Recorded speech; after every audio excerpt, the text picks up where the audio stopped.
ছেলেদের কাছে পাত্তা না পেয়ে এখনকার অধিকাংশ মেয়েরাই বিটিএস ফ্যান।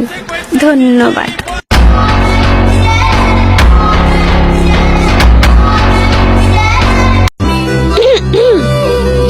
বিটিএস নিয়ে হেট কমেন্ট আর ট্রোল করা পাবলিকদের কিছু বলিয়েন না, বেচারাগুলি আসলে অনেক বেশি অসহায়।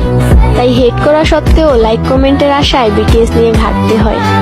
এটা আসলে খুবই কষ্টসাধ্য কাজ। তারা মূলত অযোগ্য, বেকার, আকাইম্মা, ভাদাইম্মা, মূল্যহীন ও নিম্নমানের, এমনকি প্রতিবন্ধীদের চেয়েও অসহায়। প্রতিবন্ধীরা অ্যাটলিস্ট ভিক্ষা করতে ব্যস্ত থাকে, আর এই আকাইম্মারা তো তাও পারে না, শুধু আবল তাবল বলতে পারে। তাই এদের বকা না দিয়ে সমবেদনা জানান। ধন্যবাদ।